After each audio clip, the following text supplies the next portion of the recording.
from this country. তো আমরা আজকে রিডিং কম্প্রিহেনশন নিয়ে কথা বলবো। রিডিং কম্প্রিহেনশন আমরা জানি যে প্রায় 50% of the questions reading comprehension R C সংক্ষেপে আমরা যেটাকে বলি। তো জিআরইতে almost 50% of the questions come from this reading comprehension. আপনি 12টার মধ্যে 6টা আশা করতে পারেন, 15টার মধ্যে 7-8টা প্রশ্ন আপনি আশা করতে পারেন রিডিং কম্প্রিহেনশন থেকে। রিডিং কম্প্রিহেনশনে বেসিক্যালি 3 ধরনের আমরা প্যাসেজ পাই। ভেরি স্মল প্যাসেজেস যেটা হচ্ছে ওয়ান কোশ্চেনে এগুলো হচ্ছে বেসিক্যালি ক্রিটিক্যাল রিজনিং, এগুলোকে আমরা ক্রিটিক্যাল রিজনিং বলি। এবং পরবর্তীতে এগুলো আজকে আমরা করবো না, আমরা আগামী দিন এটা ক্রিটিক্যাল রিজনিংটা করবো। মিডিয়াম সাইজ প্যাসেজেস যেগুলো আছে, মিডিয়াম সাইজ প্যাসেজেস এগুলো হচ্ছে আমার সামনে বামে যেটা দেখতে পাচ্ছেন ওয়াস ফেলিক্স মেন্ডেলসন যে প্যাসেজটা আছে, এরকম একটা প্যাসেজ যেটা 10 লাইনের মতো হতে পারে। এখানে আপনি 2 থেকে 3টা প্রশ্ন পেতে পারেন। এখানে বইতে কোনো কোনো ক্ষেত্রে আরো বেশি প্রশ্ন দেখেছেন হয়তো, বাট 2 থেকে 3টা প্রশ্ন। এমএস ওয়ার্ডে এত সুন্দর সাজেশন দিচ্ছে এখন, এআই যে কোথায় নিয়ে যাবে আমাদেরকে, কিছুদিন পরে তো আর কিছু লিখতে হবে না মনে হয়। মিডিয়াম প্যাসেজ, 3 কোশ্চেন, এগুলোই এখন মোস্ট কমন। এগুলোই মোস্ট কমন, আমরা এখন এগুলোই বেশি পাবো। দেন আসছে লং প্যাসেজেস। অবশ্যই লং প্যাসেজেস আমাদের আসলে অত বেশি থাকে না এখন, বিশেষ করে আমাদের এই এই এটা হচ্ছে একটা long passage. Until recently many anthropologists assume that it's a big one, right? Or this one, traditionally pollination by wind, this is the big one. These are from KMF. So এই যে লং প্যাসেজেস, এখানে আমাদের যেটা হয় যে আম, এখন যেটা হচ্ছে যে নতুন কি বলা যায়, শর্টার ভার্সনে এটা আসলে কমে আসছে। ঠিক আছে, শর্টার ভার্সনে মানে কি বলা যায়, ফিউয়ার কোশ্চেন্স বা রেয়ার ইন শর্টার ভার্সন, আমি যদি এভাবে বলি তাহলে ভুল হয় না, rare in the shorter version. হ্যাঁ, বাট আমরা প্রিপারেশন নিব, কারণ প্রিপারেশন নিতে গিয়ে আমাদের অনেকগুলো স্কিল ডেভেলপমেন্টের প্রয়োজন হবে। সেই স্কিল ডেভেলপমেন্টের সুযোগটা নেওয়ার জন্য আমরা এটা প্রিপারেশন নেব। তো এখানে স্কিলস গুলা কি কি, আমাদের আসলে কি করতে হবে রিডিং কম্প্রিহেনশন যখন আমরা করবো, আমাদেরকে আসলে কি করতে হবে? প্রথমত এগেন যে এখানে কিন্তু রিজনিং বলছে, তাই না?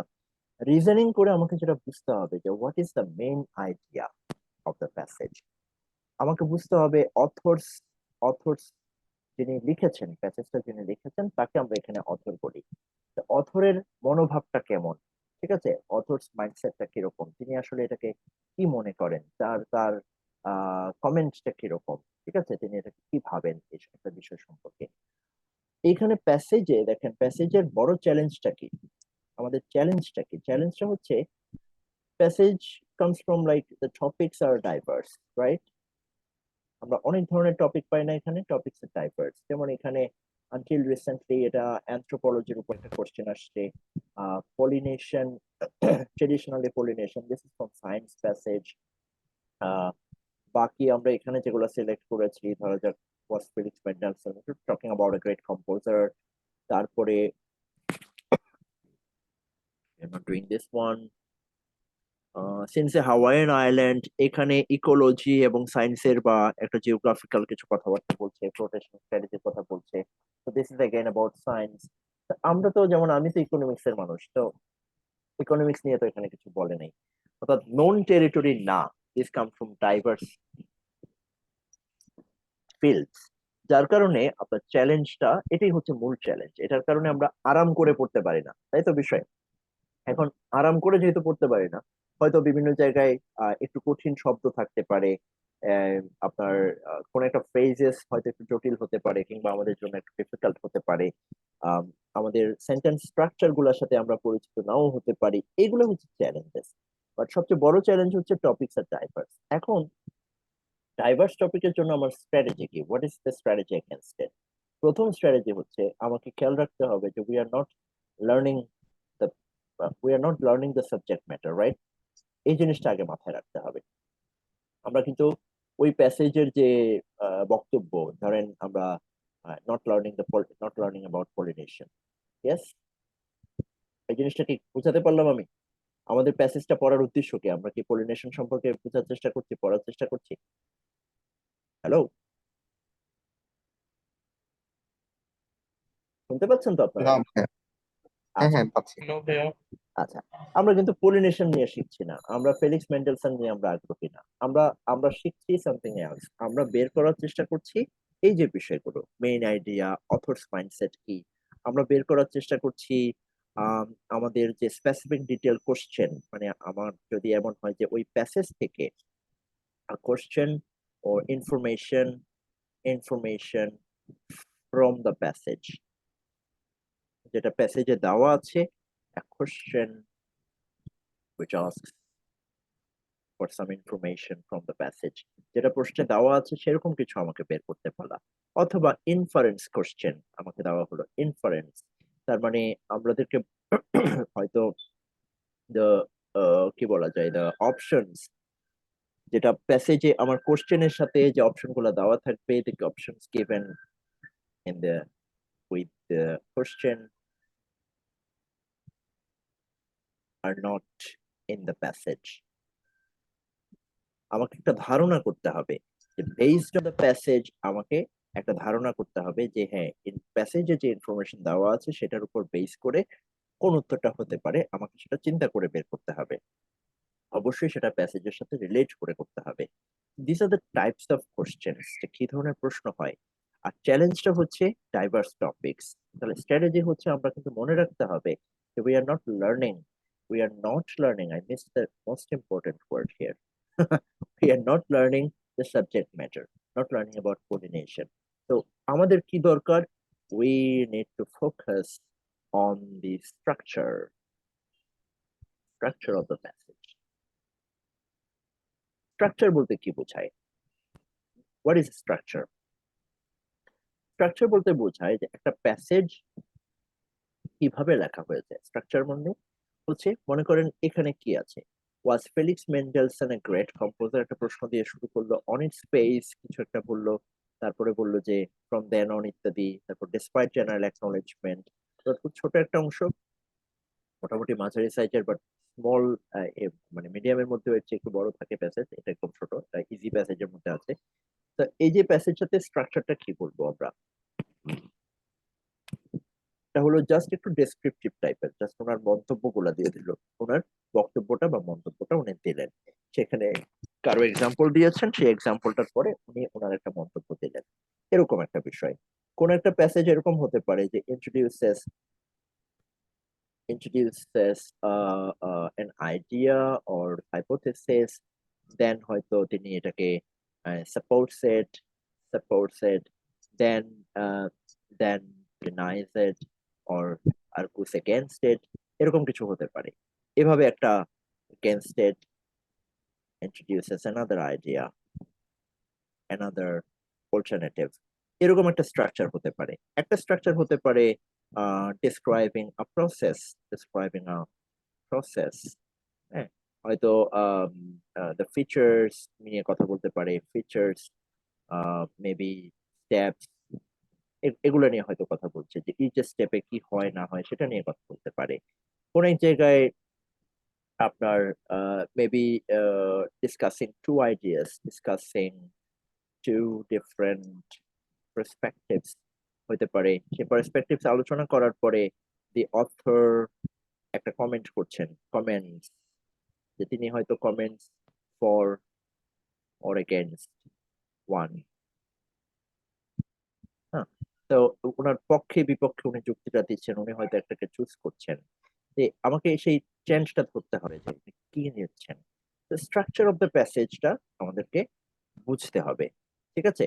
এই স্ট্রাকচার বুঝলে, অর্থাৎ আমি কিন্তু নলেজ কি দিচ্ছে, সেটা কি নিয়ে কথা বলছে সেটাতে যাবো না, বরং আমি স্ট্রাকচার নিয়ে বুঝবো। আচ্ছা, এর বাইরে আমরা কি নিয়ে কাজ করবো? স্ট্রাকচার হচ্ছে ওভারঅল বললাম, ওভারঅলের পাশাপাশি আমরা উপরে মেইন আইডিয়ার কথা বলেছি। এর বাইরে আমাদেরকে ভালোভাবে যে স্ট্র্যাটেজি, যেটা আমরা টেক্সট কমপ্লিশন কোশ্চেনের ক্ষেত্রে যেভাবে করেছি, সেভাবে প্যাসেজে আমাকে ইম্পর্টেন্ট ওয়ার্ডস এর দিকে খেয়াল করতে হবে, ইম্পর্টেন্ট ওয়ার্ডস ফ্রেজেস। সেই ইম্পর্টেন্ট ওয়ার্ডস ফ্রেজেস গুলা কি এবং আমি কি খেয়াল করব, এবং যেটা খেয়াল করব সেটা হচ্ছে এটা আসলে এই ওয়ার্ডটা দিয়ে কি বোঝালো, এই ওয়ার্ডটা দিয়ে অথর্স এর কিছু বোঝালো কিনা, অথর্স মেন্টালিটি বোঝালো কিনা, অর মেন্টালিটি টুয়ার্ডস সামথিং কিছু বোঝালো কিনা, এটা দিয়ে আমি কোনো প্রেডিকশন করতে পারি কিনা, prediction about what's coming, what's coming in the next para, আমি এটা করতে পারি কিনা, যে এরপরে কি আসছে সেটা আমি করতে পারি কিনা। কোন একটা সেন্টেন্স থেকে আমি কোন একটা ওয়ার্ড থেকে, বিশেষ করে নেগেটিভ ওয়ার্ড লাইক হাউএভার, এরকম কোন একটা ওয়ার্ড থেকে আমি মেইন আইডিয়াটা পিক করতে পারি কিনা, যে this is wire the author is giving us the main idea. আমি কনক্লুশনটা মেক করতে পারি কিনা, কনক্লুশন মেক করতে পারি কিনা। এই ওয়ার্ডের উপরেই আমাদেরকে সবচেয়ে বেশি কাজ করবো আমরা। আমরা প্যাসেজ যখন পড়বো, এখন আমরা প্যাসেজ গুলো পড়বো, আমি এখন প্রায় 5-6টা প্যাসেজ নিয়েছি, আমি দেখবো এখনটায় আসলে কতটা কভার করা যায়। We will discuss. পাশাপাশি আমরা প্রশ্ন নিয়ে আলোচনা করব, প্রশ্নের টাইপ নিয়ে আলোচনা করব, প্রশ্ন কিভাবে চুজ করতে হয়। আহ, আর এই এই ওয়ার্ডের উপরে আমরা বেশি ফোকাস করব, শব্দের উপরে, যে এই শব্দটা দিয়ে বা এই বাক্যটা দিয়ে আসলে কি বোঝালো, এখান থেকে আমরা সামনে কি পাচ্ছি। ওকে, এগেন এখন কোশ্চেনের মধ্যে আসেন, কোশ্চেনের মধ্যে আমাকে যেটা খেয়াল করতে হবে, যে যে কিভাবে আনসার হবে না, হ্যাঁ, কোনগুলো আনসার হবে না। এটা টু ব্রড একটা আইডিয়া যদি হয়, টু ব্রড, এটা যদি হয়, ক্যানট বি অ্যান আনসার। আমার একটা ধারণা যেটা দিল সেটা অনেক বেশি ব্রড এরিয়া নিয়ে কভার করে, তাহলে বেশি ব্রড যদি হয়ে যায়, সেটা আনসার হওয়ার কথা না, cannot be an answer. Again just the opposite, too narrow যদি কোনো আইডিয়া থাকে, ক্যানট বি অ্যান আনসার। এই জিনিসগুলো মনে রাখতে হবে, too broad, too narrow. Simply আমার যদি রং ইনফরমেশন হয়, অবশ্যই এটা তো সহজ কথা, যে রং ইনফরমেশন যদি হয়, তাহলে অবশ্যই ক্যানট বি অ্যান আনসার, সহজ কথা। আমার প্যাসেজে যেটা বলেছে, এখানে তার বিপরীত কিছু বলেছে। Outside the scope of the passage, outside the scope of the passage. আবার একটা জিনিস বললো যেটা আসলে প্যাসেজে আলোচনাই করেনি, এটা আনসার হওয়ার কোনো সুযোগ নেই। হ্যাঁ, এইভাবে করে আমরা প্রসেস অফ এলিমিনেশন, যেটাকে আমরা পিওই বলি, প্রসেস অফ এলিমিনেশন, সেটা আমরা অ্যাপ্লাই করব। This is very important that we apply process of elimination. কম্প্রিহেনশনে বা প্যাসেজে কোশ্চেনের অপশন গুলা বেশ কাছাকাছি থাকে। বেশিরভাগ ক্ষেত্রে দেখা যাবে যে আমি প্রথমে যে আনসার, হয়তো আমি এ বি সি ডি সিরিয়ালে যাচ্ছি, বি তে আমার মনে হলো this can be an answer, আমি যদি টিক দিয়ে দিই, আমি কিন্তু ধরা খেয়ে যেতে পারি। কারণ সি বা ডি তে কি আমার মনে হতে পারে this too can be an answer. তখন আমি দুইটা যখন সিলেক্ট করবো, যে ঠিক আছে সি হবে না ডি হবে, তখন আমি আরো বেটার জাজমেন্ট অ্যাপ্লাই করতে পারবো, and then I will be able to choose the right one, right answer. Okay, এই পর্যন্ত কারো কোনো প্রশ্ন আছে before I move on to the passages?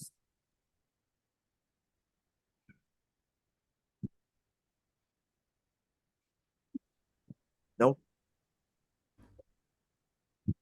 Okay, so passage নিয়ে কারো কোনো ভীতি আছে? রিডিং কম্প্রিহেনশন পছন্দ কিংবা ভালো লাগে না, এরকম কেউ আছেন?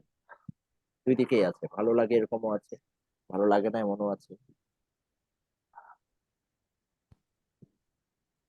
একটু কথা বলেন, আমার গলার উপর চাপ পড়ে যাচ্ছে বেশি। হ্যালো, হ্যাঁ, ভালো লাগে না। কি ভালো লাগে প্যাসেজ পড়তে? বোরিং, খুব বোরিং। প্যাসেজ বোরিং লাগে, আচ্ছা। আজকে থেকে আশা করি ভালো লাগবে। সেটা হচ্ছে আমরা হ্যাঁ, প্যাসেজ পড়তে ভালো লাগে কিন্তু মাল্টিপল চয়েস অ্যান্সার গুলো দেখে অ্যান্সার পারি না, ওটা ভালো লাগে না, না পারলে। আচ্ছা আচ্ছা আচ্ছা, ভালো লাগবে, আস্তে আস্তে ভালো লাগবে। আপনি বা যখন এটা কি নিজেকে, আইএলটিএস এর রিডিং এর মতো এর ইয়া কম্প্রিহেনশনটা? আইএলটিএস এর রিডিং এর চেয়ে এখানকার প্যাসেজ গুলো সাইজে ছোট। তবে আপনার এখানকার প্যাসেজে, বিশেষ করে আইএলটিএস এর রিডিং, তো ইনফ্যাক্ট এই যে লং প্যাসেজ যেটা আপনারা দেখতে হ্যাঁ, লং পাচ্ছেন, এর প্যাসেজ চাইতে থেকে আরো বড়, এর চাইতে আরো বড়, রাইট? এর চাইতে বড় ডেফিনেটলি। এখানে কয়টা প্যারা, 1 2 3, না, আপনি যে স্ট্র্যাটেজি গুলো বলতেছেন না, আমি আইএলটিএস রিডিং এর সময় এই টাইপের স্ট্র্যাটেজি গুলাই ফলো করছিলাম আর কি। Same same. আইএলটিএস এর রিডিং এ কিছু গ্যাপ দেওয়া যায়, যেমন আপনি প্যাসেজের প্রতিটা হ্যাঁ, সবগুলো প্যারাগ্রাফের প্যাসেজ লাস্ট পড়তে লাইন, হয় না। এটা সেটা এরকম কিছু স্ট্র্যাটেজি আছে যেগুলো দিয়ে আপনি হয়তো ভালো স্কোর করতে পারবেন। হুম, সবগুলো প্যাসেজ পড়তে না পড়েও আপনি হয়তো আনসার করতে পারবেন। মানে বিভিন্ন রকম হুম। টাইপ আছে, আবার সেটা আবার আইএলটিএস এ আবার আপনার স্কোর টার্গেট অনুযায়ী আপনার স্ট্র্যাটেজি ভ্যারি করে। সো সেভাবে অ্যাপ্লাই করে আপনি, মানে আমার কাছে আইএলটিএস টা অনেক সহজ মনে হয়। যেটা এখানে যেটা মোস্ট ইম্পর্টেন্ট স্কিল, সেটা হচ্ছে প্যারাফ্রেজিং ধরতে পারা। যে ওয়ার্ডের মধ্যে ইম্পর্টেন্ট ওয়ার্ডস বা ফ্রেজেস যেটা আমি বলেছি, সেটার সাথে মোস্ট ইম্পর্টেন্ট যে স্কিল, সেটা হচ্ছে প্যারাফ্রেজিংটা করতে পারা। Paraphrasing, this is most important. যে এই শব্দটা দিয়ে আসলে আগে কোন একটা শব্দকে সে মিন করেছে। হ্যাঁ, প্যারাফ্রেজিং করতে পারা। এরপরে আপনার রেফারেন্সটা ধরতে পারা, যে এটা সেটা হোক, সেটা এডজেক্টিভ হোক, সেটা এডজেক্টিভটা কার জন্য, অ্যাডভার্বটা কার জন্য, প্রোনাউনটা কার জন্য, রিলেটিভ প্রোনাউনটা কার জন্য, কিংবা একটা শব্দ, সেই শব্দটা আসলে কাকে ইন্ডিকেট করেছে, কার জন্য, কোন আইডিয়াটাকে ইন্ডিকেট করেছে, এই জিনিসটা ধরতে পারাটা মোস্ট ইম্পর্টেন্ট। এবং এই স্কিলটা যদি আপনার জিআরই তে গ্রো করে, আইএলটিএস এর রিডিংটা অনেক আরামে পড়া যায়। হ্যাঁ, অনেক কমফোর্টেবলি করে ফেলা যায়। আইএলটিএস এর রিডিং অবশ্য ইদানিং বেশ একটু হার্ড হয়েছে। ইদানিং বলতে আমি যেদিন পরীক্ষা দিয়েছিলাম সেদিন বোধহয় নতুন সেট কোশ্চেন দিয়েছিল, সেদিন থেকে প্যারাফ্রেজিং চলছে বেশ জমজমাট ভাবে। Very probably it was 7th of October or something। গত বছরে, গত 2023-এর অক্টোবরের 7 তারিখ সম্ভবত, আমার যেটা মনে পড়ে। তো অক্টোবরে সাধারণত নতুন কোশ্চেন দেওয়ার কথা এরকমই শোনা যায়। তো সেদিন থেকে বেশ ভালো প্যারাফ্রেজিং এর উপর খুব জোর দিচ্ছে, যেটা আগে আইএলটিএস এরকম ছিল না। লিসেনিং এও এখন আইডিয়া চেঞ্জ হচ্ছে কিছুটা, মানে কিছুটা আপডেট হয়েছে আইএলটিএস টোফেলের সাথে টেক্কা দেওয়ার জন্য আর কি, আরো যাতে আইএলটিএস এর গ্রহণযোগ্যতা বাড়ে। যাই হোক, আমরা যখন এই এতদিন যেভাবে পড়ে আসছি, যারা যেভাবে পড়েছেন, কেউ যদি আগে থেকে স্ট্র্যাটেজি ফলো করে পড়েন তাহলে খুবই ভালো। আর যদি না পড়ে থাকেন, যে আমি প্যাসেজটা পড়লাম, চিন্তা করলাম, আবার পড়লাম, আবার দেখলাম, এইভাবে এখন আর হবে না। এখন থেকে খুব ক্রিটিক্যালি আমরা রিড করব। অনেকে কিছু সিম্পল প্রশ্ন করেন যে ভাই প্রথমে কোশ্চেন করবো না প্যাসেজ করবো। অবশ্যই প্যাসেজ করবো, কোশ্চেন প্রথমে করার আমাদের কোনো দরকার নেই। এটা this is not IELTS. IELTS আপনি প্রথমে 2-3টা প্রশ্নের শুরুটা করে করে যাই আমরা। অর্থাৎ ধরেন একটা প্যাসেজের উপরে ট্রু ফলস আছে, একটা ফিল ইন দ্য ব্ল্যাঙ্কস আছে, একটা হয়তো দুটেই দুটেই আছে। হ্যাঁ, তখন আমরা যেটা করি, আমরা ট্রু ফলস থেকে প্রথম 2টা প্রশ্ন করি, আপনার ইয়া থেকে 2টা প্রশ্ন করি আইএলটিএস এর ক্ষেত্রে। 2টা প্রশ্নে 2টা 2টা করে পড়ে দেন প্যাসেজ পড়া শুরু করি, বিকজ উই নো যে এই আনসার গুলো সিরিয়ালি আসবে। তো সেটা ট্রু ফলস এর আসলে ট্রু ফলসে দিয়ে দিলাম, এখানে আসলে এখানে দিয়ে দিলাম, এভাবে করে আমরা স্ট্র্যাটেজি সেট করি। তো এই জিআর এর ক্ষেত্রে সেরকম কিছু করার দরকার নেই। জিআরই তে মনোযোগ দিয়ে প্রথমে প্যাসেজটা পড়েন, তারপরে আপনি কোশ্চেনে যান। কোশ্চেনে থেকে আবার যদি মনে হয় যে ব্যাক করা দরকার, ইউ কাম ব্যাক। ঠিক আছে? তবে প্যাসেজটা পড়ার সময় আপনি যত ভালো স্ট্র্যাটেজি আপনি ফলো করতে পারবেন, তত কম ব্যাক করতে হবে এদিকে প্যাসেজে, তত দ্রুত আপনি উত্তর দিতে পারবেন। আচ্ছা, আরেকটা বিষয় হচ্ছে আপনার লং প্যাসেজ পড়ার জন্য যেটা হয়, লং প্যাসেজে হয়তো কোনো কোনো জিনিস আমরা স্কিপ করে যেতে পারি। স্কিপ বলতে যেটা বোঝায় যে আমরা কি জাস্ট দ্রুত পড়ে যাব, নাকি আমরা আস্তে আস্তে করব, সেটা হচ্ছে পার্থক্য। একেবারে পুরোপুরি স্কিপ করে ফেলার আসলে কোনো সুযোগ নেই। পুরোপুরি স্কিপ করার কোনো সুযোগ নেই, হয়তো দ্রুত পড়ে গেলাম, স্কিম থ্রু করলাম। এই যে স্কিমিং এর যে একটা এক্সপেরিয়েন্স, সেটার একটা প্র্যাকটিসের ব্যাপার আছে। তারপরে আপনার আমাদের এটাকে কি বলে, যে স্ক্যানিং এর একটা টেকনিকের ব্যাপার আছে, যে কত দ্রুত একটা শব্দ আমি খুঁজছি, সেই শব্দটা আমি কত দ্রুত খুঁজে পাচ্ছি। এগুলো কিছু চোখের ব্যায়ামের মতো অনেকটা, যে আমি দ্রুত একটা শব্দকে খুঁজে পাচ্ছি কিনা। ওকে, আচ্ছা। তো let's move on, let's do this question. প্রথমে যে সেন্টেন্সটা আছে, was Felix Mendelssohn, okay, I am checking a minute. Hand wash করার দরকার হচ্ছে, হাতে কালি লেগেছে কলম থেকে। That's bad. আপনারা সবাই প্যাসেজটা পড়েন একবার।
ওকে, লেটস বিগিন। হ্যাঁ, রেডি সবাই?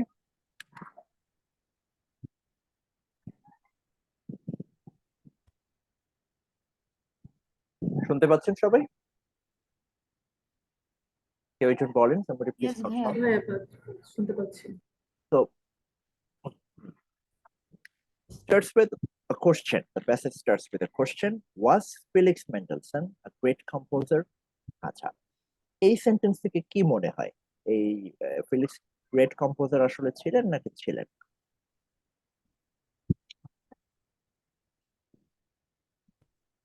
মানে এখানে ভাই কোন একটা ডাউট দিচ্ছে আর কি, একটা প্রশ্ন ডাউট দিয়ে দিচ্ছে। এটা বোঝা যাচ্ছে না। Exactly. Starts with a doubt. Then on its face, the question seems absurd. On its face, এখানে বলছে on its face, the question seems absurd. এই যে বললো seems absurd, আসলে কোশ্চেনটা কি তাহলে? Valid or absurd?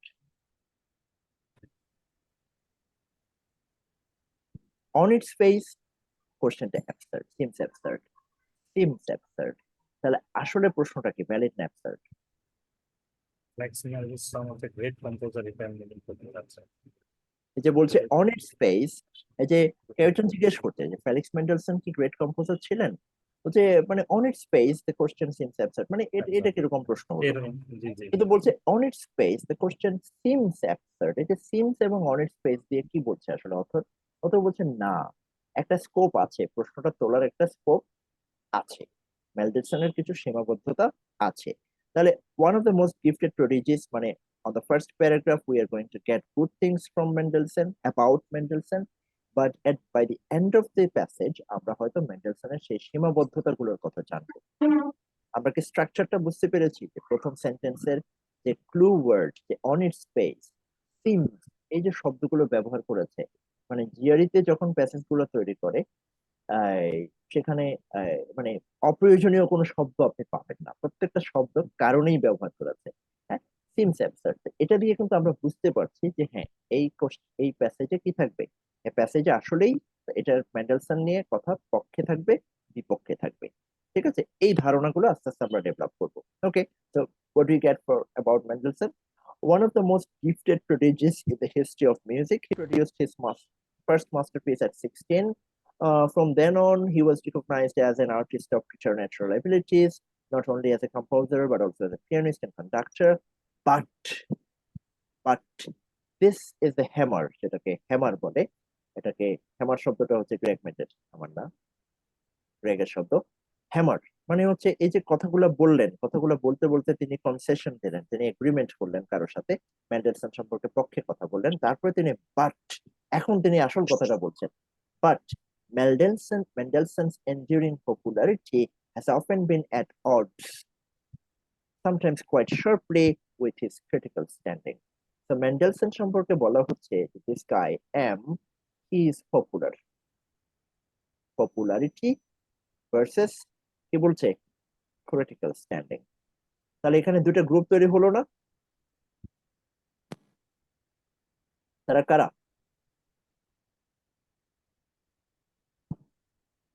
Common people and versus critics. এটা কি বুঝতে পেরেছি আমরা? But Mendelssohn's enduring popularity has often been at odds. তার মানে তার পপুলারিটি যেটা ছিল সেটা আবার তার বিপরীতে কি ছিল? Sometimes quite sharply at odds with his critical standing. Critical standing বলতে বোঝাচ্ছে among the critics. এটা কি বুঝতে পেরেছি? Among the critics.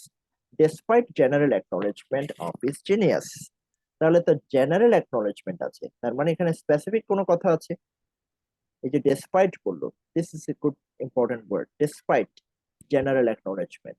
তাহলে জেনারেল অ্যাকনলেজমেন্ট আছে, এই জেনারেল অ্যাকনলেজমেন্ট বলতে কাদেরকে বোঝাচ্ছে এখানে? আগের লাইনে আমরা দুটো গ্রুপকে আইডেন্টিফাই করেছি, জেনারেল অ্যাকনলেজমেন্ট বলতে কাদেরকে বোঝাচ্ছে? কমন পিপল কে। কমনার্স, অর্থাৎ ফার্স্ট গ্রুপ। এন্ডিউরিং পপুলারিটি, সে পপুলারিটির পার্টকে বোঝাচ্ছে। তাহলে despite general acknowledgement of his genius, there has been a noticeable reluctance to rank him with, say, Schumann or Brahms. তো এখন তাহলে তার জিনিয়াস নিয়ে কারো সন্দেহ নেই। So maybe common people as well as critics তার জেনারেল জিনিয়াসটাকে অ্যাকসেপ্ট করে নিচ্ছেন ডেসপাইট জেনারেল অ্যাকনলেজমেন্ট। তার মানে জেনারেল অ্যাকনলেজমেন্ট থাকলেও এখানে কিন্তু গ্যাপ আছে। সেই গ্যাপটা কি?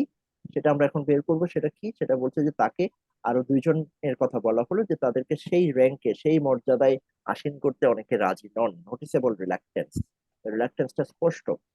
As Hagen put it, so who is Hagen? Who's Hagen?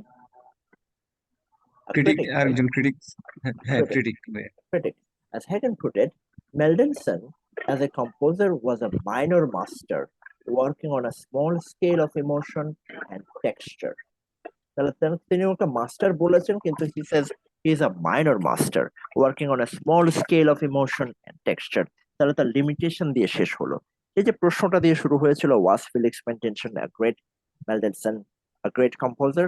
এখন সেখানে এসে সেই গ্রেটনেস এর দুই ভাগ হয়ে গেল। বলা হলো পপুলারিটিতে ঠিক আছে, আর তার ক্রিটিকদের কাছে ঠিক নাই। জেনারেলি অ্যাকসেপ্টেড, তার অ্যাকনোলেজমেন্ট আছে, general acknowledgement about his genius, but তাকে সেই অন্যান্য যে আরো কয়েকজন প্রথিতযশা ব্যক্তিত্ব আছেন তাদের সমমর্যাদায় তিনি তারা দিতে চান না ক্রিটিকরা। যেমন একজন ক্রিটিক হ্যাগেন, তিনি বলেছেন মাইনর মাস্টার। এই যে আমি এখন যে কাজটা করলাম, এটা হচ্ছে সামারাইজেশন। আমি নিজের ভাষায় সংক্ষেপে পুরো প্যাসেজের বক্তব্যটাকে নিলাম। এখন যত ছোট প্যাসেজ তত এটা সহজ। এই একদম ছোট্ট প্যাসেজ, এখানে তেমন কোনো আইডিয়া ভেরিয়েশন নেই। যত বড় passage, by the end of today's class আমরা একটা বড় প্যাসেজ অন্তত করার চেষ্টা করব। সে যে বড় প্যাসেজে সেটা করাটা আরেকটু কঠিন হবে, but we need to try this, যে আমরা প্যাসেজটা পড়ার পর প্যাসেজে আমি কি বুঝলাম সেটা আমি চট করে বোঝার চেষ্টা করব। আচ্ছা, তো প্যাসেজের প্রশ্নগুলো কি কি? Select a sentence in the passage whose function, ওই সেন্টেন্সের ফাংশনটা জানতে চাচ্ছে, ওই সেন্টেন্স কি কাজ করে, is to indicate the range of Mendelssohn's musical talent. So range of Mendelssohn's musical talents কোন জায়গায় আছে এটা সেন্টেন্সটা? Which one? One of the most gifted. পাওয়া গেছে? Composer, pianist, conductor. So there's a list. Musical talent. He was talented as a composer. He was talented as a pianist. He was a good conductor as well. So this is the list or range of Mendelssohn's musical talent. So আমরা select করব এই সেন্টেন্সটাকে। এই সেন্টেন্সের যে কোনো জায়গায় click করলে automatically সেন্টেন্সটা সিলেক্ট হয়ে যাবে, মানে এভাবে টেনে টেনে সিলেক্ট করতে হবে না। ওকে, বুঝতে পেরেছি? Yes. Okay. Okay. The passage suggests that anyone attempting to evaluate Mendelssohn's career must confront which of the following dichotomies. So the passage talks about a dichotomy. What is that?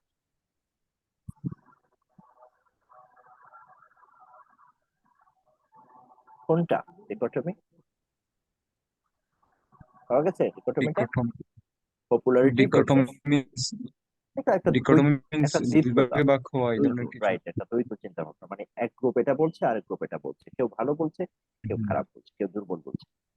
ঠিক আছে, তাহলে মেন্ডেলসনের career নিয়ে যে কেউ কাজ করবে সেটা একটা ডিকোটমি ফেস করবেন। সেটা হচ্ছে আমরা যেটা পেয়েছি যে he was recognised blah blah blah, enduring popularity versus critical standing. Yes, common people versus critics. Yes. Okay. So let's find it out. Let's find out the answer. Okay. এটা হচ্ছে একটা স্পেসিফিক ডিটেইল কোশ্চেন। আমাদের পরীক্ষায় আমাদের প্যাসেজে এই সম্পর্কে বলা আছে পরিষ্কার, আমরা সেটা বোঝার চেষ্টা করলাম। জাস্ট এখানে আমাদের চ্যালেঞ্জটা কি ছিল? চ্যালেঞ্জটা ছিল এই যে ফলোইং ডিকোটমি। ডিকোটমি বলতে কি বুঝিয়েছে সেটা আমরা যদি বুঝতে পারি তাহলে আমরা চট করে আনসারটা বের করে ফেলতে পারবো।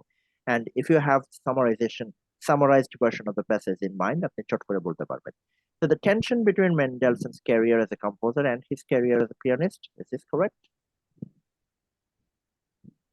Was there any clash between his career as composer or as a pianist or conductor? No. Please participate. The contrast between Mendelssohn's popularity and that of Schumann's and Brahms? Mention নাই এই ধরনের আপনার কাছে। অন্যদের পপুলারিটির সাথে ওনার popularity? No. No. The discrepancy between popularity and critics? Yes. Yes, Yes. see. Yes, but at this stage we will say maybe, because we still have two more options. The inconsistency between Mendelssohn's reputation during his lifetime and since his death. Is there any discussion about lifetime and death? মরণোত্তর কি হয়েছে? No discussions. It's out of scope. আমরা জানি না এটা সম্পর্কে কিছু।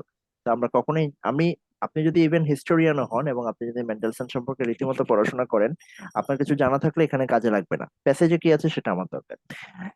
The gap between Mendelssohn's prodigious musical beginnings and his decline in the later years, এরকম কিছু বলেছে যে শুরুতে ভালো ছিলেন, শেষে একটু দুর্বল হয়েছেন? না, No. So the answer is C, right? Okay, what about number 4?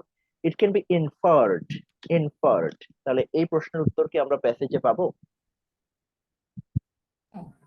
না, পাওয়া যাবে না ভাই, এটা ধারণা করে সরাসরি নিতে পাওয়া হবে। যাবে না, এটা আমাদেরকে অ্যানালাইসিস করে নিতে হবে। কিন্তু আমরা কি মন গড়া নিজের মতো বানাবো না প্যাসেজের উপর বেস করেই বানাবো?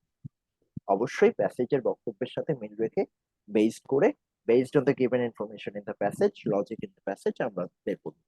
It can be inferred that the reluctance mentioned in the passage is being ascribed to. Reluctance টা আসলে কাদের সাথে লিংক করেছে, কিভাবে লিংক করেছে, এটা কার সাথে লিংক?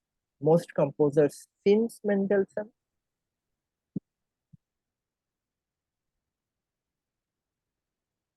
মেন্ডেলসনের সময় থেকে রিলাক্টেন্স, এরকম কিছু কি আছে? রিলাক্টেন্স শব্দটা কোথায় আছে? First, second, three member. Noticeable reluctance. There Despite has been general disagree. noticeable reluctance to rank him with, say, Schumann and Brahms.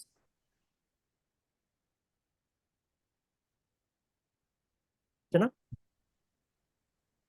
Yes. তাহলে এটা কার সাথে রিলেটেড? Noticeable reluctance টা কার সাথে রিলেটেড দেখি আমরা। মোস্ট কম্পোজার সিন্স মেন্ডেলসন, ওই সময় থেকে শুরু করে সবার, এরকম কিছু? Yes, no? নো নো, দুইজনের সাথে শুধু। এরকম কিছু তো বলে নাই, তাই না? ওই সময় থেকে বাকিরা, এরকম কিছু আমাদেরকে বলে নাই। তারপরে শুমেন এন্ড ব্রাহমস, হ্যাঁ, ওনার সাথে তো বলি। ওনাদের কথা বলেছে এখানে। The music listening public, no no, public No. First music critics generally, এদিকে ভাইয়া একটা অপশন হিসেবে চিন্তা করে রাখবো, ডি বুঝতে এবং পারি। ডির সাথে সরি, তুলনা করা। ডি এবং ডি এর সাথে কি আমরা তুলনা করে আনসার করতে হবে? Exactly, exactly. বি এবং ডি এর মধ্যে কম্পেয়ার করে আমাদেরকে একটু চিন্তা করতে হবে যে বি এবং ডি এর মধ্যে কোনটার কি অবস্থা, আসলে ঠিক আছে কোনটা। হ্যাঁ, হ্যাগেন এক্সক্লুসিভলি অবশ্যই না, কারণ হ্যাগেনের বক্তব্যটা এসছে আরো পরে। Hagen exclusively is different. Hagen said something else. So, Amra, it can be inferred that the reluctance mentioned in the passage is being ascribed to. এই reluctance-টা কি নিয়ে কথা বলছে? মিউজিক ক্রিটিক্স জেনারেলি নাকি শুমেন এন্ড ব্রাহমস? কার reluctance? Music critics যারা, তাদের তো রিল্যাক্স, তারা দুজনের সাথে তুলনা করতে চায় না, ranking দিতে চায় না। Right, right. ঠিক আছে, বিষয়টা ক্লিয়ার হলো? হ্যাঁ, আমি বুঝি নাই। মানে এই যে বললো reluctance generally mentioned in the passage is being ascribed to, এটা কিসের সাথে লিংক করেছে? ascribe করেছে, কার সাথে লিংক করেছে? এটা কি মিউজিক ক্রিটিক জেনারেলি লিংক করেছে নাকি আপনার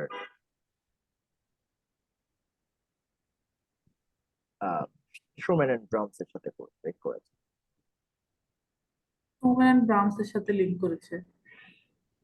আচ্ছা, আপনার কাছে মনে হচ্ছে কারা? দেখি এই বি তে কারা আছেন, হ্যান্ড আমার রেজ কাছে বি করেন। মনে হচ্ছে। বি তে কারা আছেন, হ্যান্ড রেজ করেন। আমরা দুই গ্রুপের বক্তব্য নেই এবং কেন সেটা আমরা নেই জেনে নিই।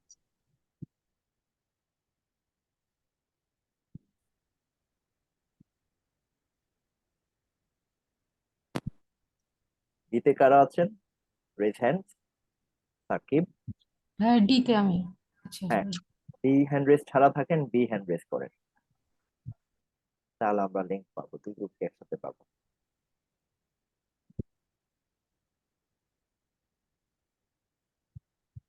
কই হাত তোলেন, প্লিজ পার্টিসিপেট, তাহলে তো হবে না। আমি বলে দিলে কিন্তু আপনার চিন্তা অ্যাক্টিভ হবে না। আপনাদের কাজ করতে হবে, হ্যাঁ না যুক্তি সহ বলতে হবে, কথা বলতে হবে। যত বলবেন তত বেশি আপনার আইডিয়াটা বাড়বে, আইডিয়া জেনারেট হবে।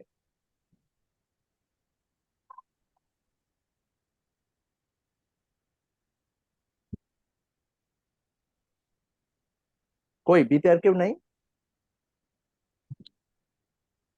সবাই ডিতে? আচ্ছা ডি হাত তোলেন তো দেখি, নাকি হাত তুলতে পারছেন না আপনারা? এই হাত তুলতে পারতেছি না। ও আচ্ছা আচ্ছা, I guess it's in the participants area, পার্টিসিপেন্টের ওখানে হাত তোলার ব্যবস্থা আছে। হ্যাঁ, হাত উঠছে। সবাই ডি, মানে মনে হচ্ছে ডিতে, কিন্তু আমি আসলে অবশ্যই দুটো ক্যাটাগরিতে ভাগ করতে চাই। এখানে একটা গ্রুপ আছে যারা বি বা ডি কোনোটাতে হাত তুলতে রাজি না। এটাই হচ্ছে সমস্যা, ঠিক আছে? আপনাকে পার্টিসিপেট করতে হবে, আপনাকে এখানে আসতে হবে, পার্টিসিপেট করতে হবে, বিষয় হচ্ছে এটা, ঠিক আছে? আচ্ছা, অ্যাসক্রাইব মানে কি? অ্যাসক্রাইবের মিনিং নিয়ে কারো কি সমস্যা আছে? অ্যাসক্রাইব বলতে কি বোঝায়? অ্যাসক্রাইব বলতে অ্যাট্রিবিউট বোঝায়, অ্যাসাইন বোঝায়, যে আমি কাদের সাথে লিংক করলাম জিনিসটা। ওকে, তাহলে আমরা আরেকটু কোশ্চেনটা পড়ি। It can be inferred that the reluctance mentioned in the passage is being ascribed to. এটা এখন শোমেন এন্ড ব্রাহমস আছে এখানে, ওকে, আর মিউজিক ক্রিটিক্স জেনারেলি আছে। তাহলে আমরা এটাকে শোমেন এন্ড ব্রাহমস এর কথা বলছি নাকি মিউজিক ক্রিটিক্স জেনারেলির কথা বলছি? খেয়াল করেন। But Mendelssohn's enduring popularity ইত্যাদি, despite general acknowledgement of his genius, there has been a noticeable reluctance to rank him with, say, Schumann and Brahms. তার একটা উদাহরণ দিয়েছে, ফর এক্সাম্পল, তাকে আমরা এই পর্যায়ে নিতে চাই না, এদের সমমানে নিতে চাই না, সমমর্যাদায় রাখবো না। এটা কারা বলছে? পাবলিক Critics যারা রা আছে, বলছে, general critics রা বলছে। General critics। ক্রিটিক্সরা বলছে। Schumann and Brahms কি এখানে স্পেসিফিক নাকি came as an example? Example As Came as example, an example. So say Schumann and Brahms. So that's why D is the answer, not B. Okay? D okay. is the answer. Music critic generally. Okay. So এখানে আরেকটা ব্যাপার একটু infer করা যায় না, যেটা বলেন। হচ্ছে যে লাস্ট লাইনে কিন্তু পাঞ্চ লাইন হিসেবে একটা ইনফারেন্স কিন্তু আছে, যে বলেন। Minor master of Okay. Music. Okay. আমি ওইটাকে যদি ধরে বলতে পারি যে আলটিমেটলি তার মিউজিকের সম্পর্কে, তার মিউজিকের ডেপথ এন্ড ম্যাচুরিটি সম্পর্কে বলা হচ্ছে। হ্যাঁ, সেটা তো আছেই, কিন্তু সেটার জন্য আমি বি বা ডি চুজ করতে কিভাবে সহায়তা করবে সেটা? আমরা তো বুঝলাম যে তাকে আমি সম্পূর্ণভাবে আমি মেনে নিতে পারবো না, অর্থাৎ ওয়াজ হি এ গ্রেট, ওই ওয়াজ হিতে যে ডাউটটা প্রকাশ পেয়েছে সেটা শেষে এসে ক্লিয়ার করেছে যে হ্যাঁ, তাকে নিয়ে একটু ডাউট আছে। হ্যাঁ, সেটা ওভারঅল প্যাসেজটাকে সামারাইজ করেছে, সেটা বুঝলাম। বাট এখানে শোমেন এন্ড ব্রাহমস কে নেবো না মিউজিক ক্রিটিক্স জেনারেলি কে নেবো? দুটোই নেগেটিভ, কিন্তু লাস্ট লাইনে নেগেটিভ, ওকে, তার সম্পর্কে নেগেটিভ বলছে, দুটোই তো নেগেটিভ। তাহলে আমাকে বের করতে হবে শোমেন এন্ড ব্রাহমস কি স্পেসিফিক নাকি মিউজিক ক্রিটিক্স জেনারেলি, সেটা। ওকে, আচ্ছা, আচ্ছা। নাম্বার 5, ঠিক আছে। the author ভাইয়া mentions Schumann and Brahms. Yes. ভাইয়া ই নংটাতে মানে আমার একটু ডাউট ছিল যে হয়তো আমি অ্যান্সার করার সময় এটা মাথায় আসতো যে হ্যাগিং এক্সক্লুসিভলি এটাও তো হতে পারে যে সেও রিলাক্টেন্স দিয়েছে যে লাস্ট আরেকটা লাইনের মধ্যে সেটা এক্সক্লুসিভলি অ্যাড করা, মানে ওনার অ্যাস হ্যাগিং পুটিন, এটা কেন অ্যান্সার নয়? দেখেন, there has been a noticeable reluctance. It is a general comment, not particularly to Hagen. As Hagen put it, this is an example. Okay? Reluctance টা কি? To rank him with, say, Schumann and Brahms.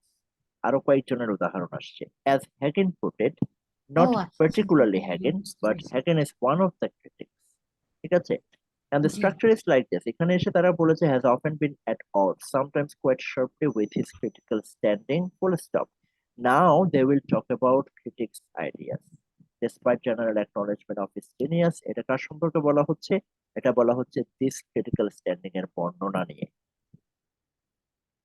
ওরা লাইনটা শেষ করেছে critical standing নিয়ে, now they will explain or extend the idea of critical standing. যেটাতে সে বললো there has been a noticeable reluctance. For example, Schumann and Brahms এর category, Schumann and Brahms এর নাম আসছে rank with him, কাদের সাথে rank সেটা বোঝানোর জন্য। Hagen put it, সেটা আসছে আবার একজনের মন্তব্যটা আরেকটু ক্লিয়ারলি বলার জন্য। So the author mentions Schumann and Brahms primarily in order to, কেন তাদেরকে put করলো? Provide examples of composers who are often compared with Mendelssohn.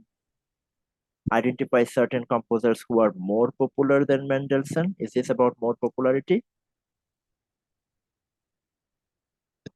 Yes, no, please Option B, participate. yes. Is this about more popularity? Ranking এর কথা আসছে এই জন্য। Is this সমসাময়িক contemporary people. Contemporary মানে জিনিয়াস আমরা বি তে থাকি, একটা একটা করে আগাই। আমরা কি বি নিচ্ছি, রাখছি নাকি কাটছি? রাখতে পারি। বি কি আমরা রাখবো না Okay. কাটবো, সেটাতে থাকি আগে। এটা না কি is this মোর about হলে রাখবো more, না। খেয়াল করেন, is this about popularity? Look at the word popular. Is this about popularity? No. এই পুরো না এরিয়াটা হচ্ছে সমকক্ষ ক্রিটিক্সদের জন্য। পপুলারিটি কিন্তু আগের প্যারায় শেষ।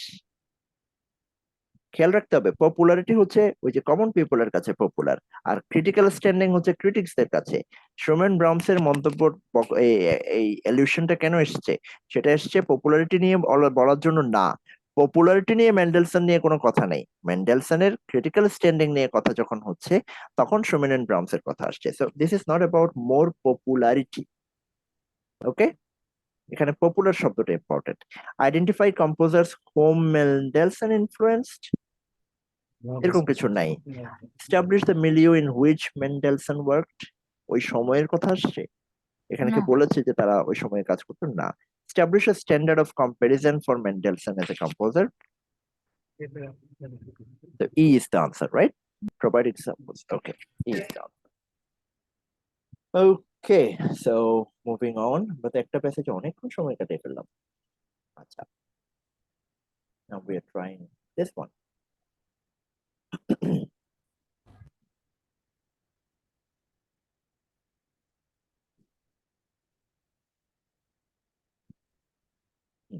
সবাই আগে একটু মিনিট খানেক সময় নেন একবার রিডিং করার জন্য। লম্বা passage. Okay, so first read the first para.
Okay, let me begin, huh?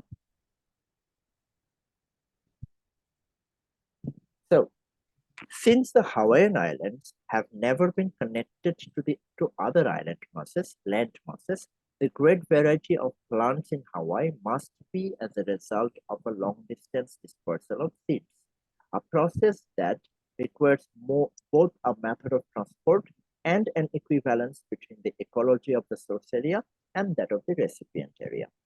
তাহলে কি নিয়ে কথা বলছে ওভারঅল? মূল কথা বক্তব্যটা কি, এরিয়াটা কি, এটা টপিকটা কি আসলে বলেন তো? গাছ কিভাবে ওইখানে গেল, গাছ বীজ Exactly. Plant plants and Variety. how they reach there. So this is about long distance dispersal of seeds, right? Hmm. This is about long distance dispersal of seed. So এরপরে তাহলে কিভাবে এখান থেকে এখানে গেল? That's the main thing. বাস এটুকুই আমরা এখানে পেয়েছি। এখন বলছে there is some dispute about the method of transport involved. এর আগে বলেছে যে লং ডিস্টেন্স ট্রান্সপোর্টেশন লাগবে, এখন বলছে যে লং ডিস্টেন্স ট্রান্সপোর্টটা, এটা নিয়ে একটা কি আছে, ডিসপিউট আছে, তাই তো? কিরকম ডিসপিউট আছে? some biologists are good at. Ocean and air currents are responsible for the transport of plant seeds to Hawaii. তারা বলছে ওশান এন্ড এয়ার কারেন্ট, তাহলে পানির স্রোত এবং বাতাস বায়ু প্রবাহ, long distance transportation of seed নিয়ে আমরা কাজ করছি, সিড বা সিড ডিসপার্সাল। এখন কিছু বায়োলজিস্ট বলছে যে ওশান কারেন্ট এবং কি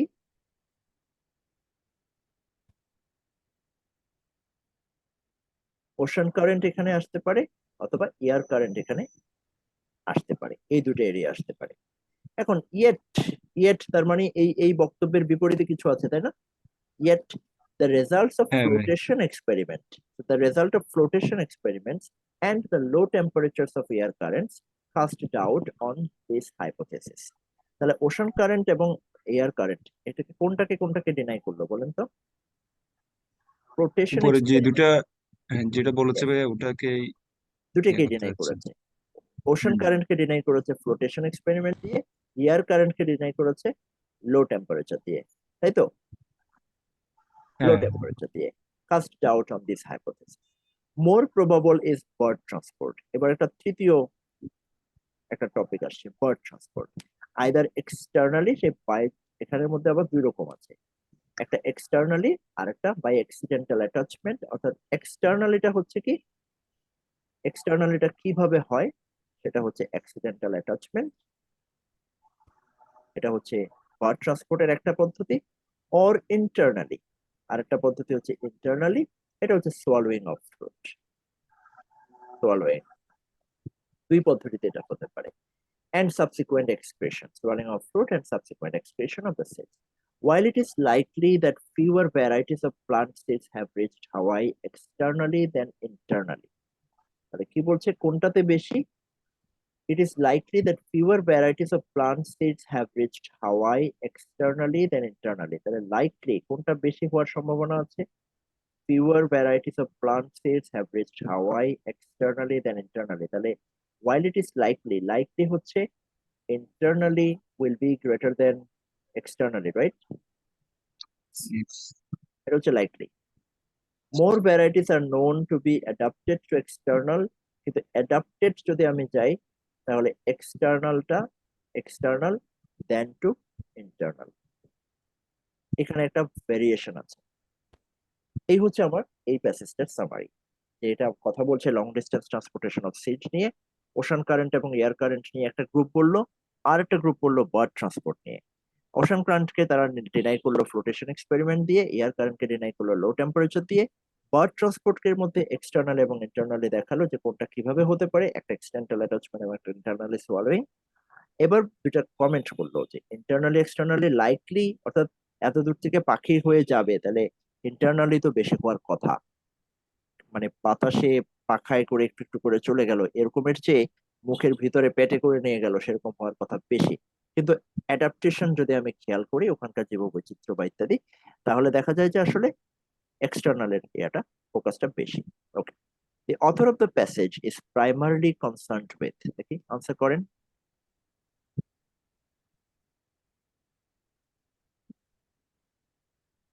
Discussing different approaches. Are they discussing different approaches? Yes, no? Yes. Biologists have Yes. taken to testing theories.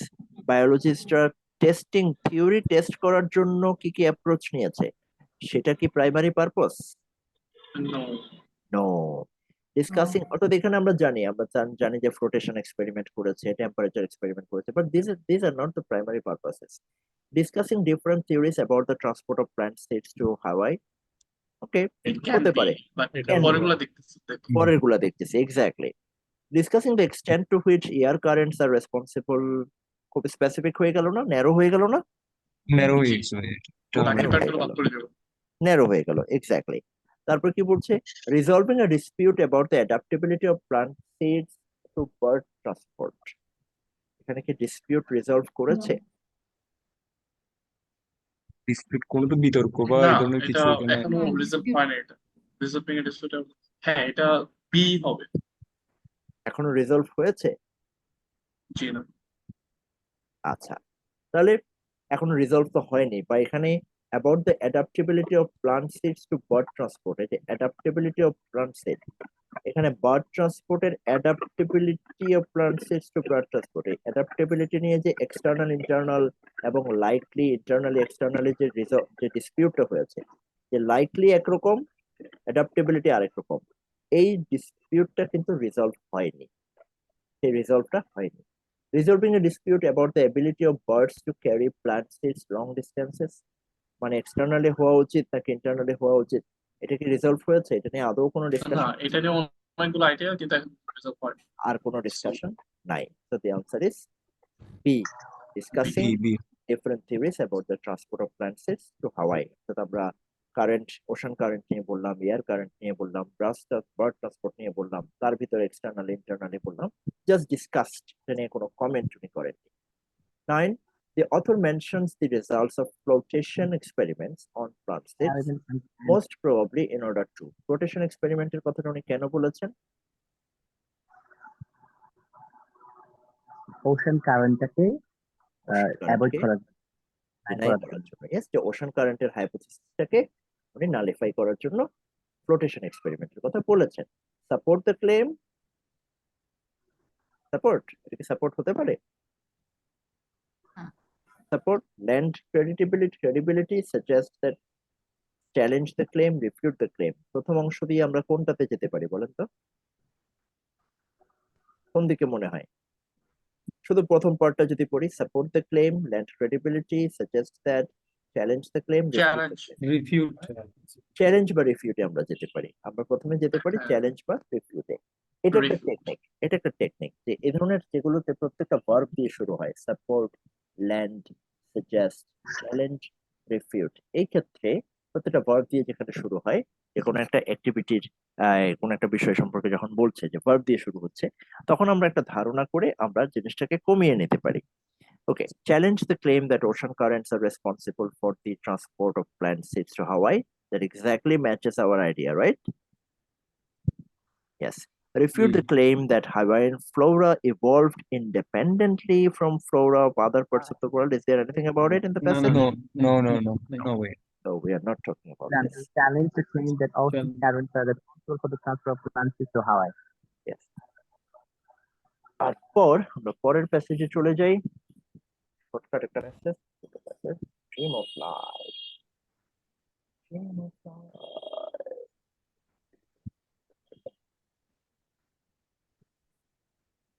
Yeah, this one. ছোট্ট প্যাসেজ, তাড়াতাড়ি শেষ হয়ে যাবে।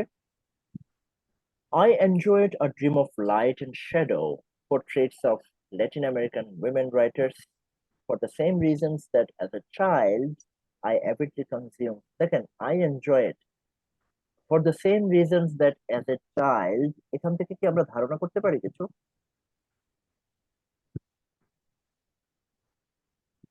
মানে বিপরীতে একটা সেন্স আর কি, এখন এনজয় করতেছে কিন্তু ছোটবেলায় এটা ওনার প্লিজিং একটা মোমেন্ট ছিল। এক্স্যাক্টলি, অর্থাৎ চাইল্ড হিসেবে উনি এটাকে খুব এনজয় করেছেন, তার মানে বড় হওয়ার পরে তিনি এনজয় করছেন না। So there will be some reasons for enjoying as a child, আবার পরবর্তীতে যিনি কেন করছেন না সেগুলো এই প্যাসেজে থাকবে। ইয়েস, তো এই বিষয়টা থেকে আমরা কি পেলাম? এখান থেকে অ্যাজ এ চাইল্ড যখন বললো যে এনজয়েড বললো, same reasons as a child I avidly consume, আমরা বুঝতে পারছি যে অ্যাজ এ চাইল্ড যেহেতু এসেছে, অ্যাজ এন অ্যাডাল্টের একটা আইডিয়া এখানে আসবে, তাই তো? I avidly consumed women's biographies. The fascination with how the biographical details of another female's life are represented and interpreted. Okay, তিনি কারণ দেখালেন কেন তিনি পছন্দ করতেন। A dream offers, dream মানে হচ্ছে এই বইটা, তাই না? A Dream of Light and Shadow, portraits of Latin American women writers. Yes, এখানে ড্রিম, এই যে বড় হাতের ডি, ঠিক আছে?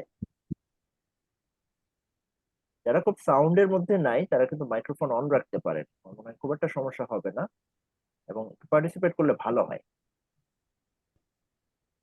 ওকে, A dream offers a rich read, varied in both the lives and texts of the women portrayed.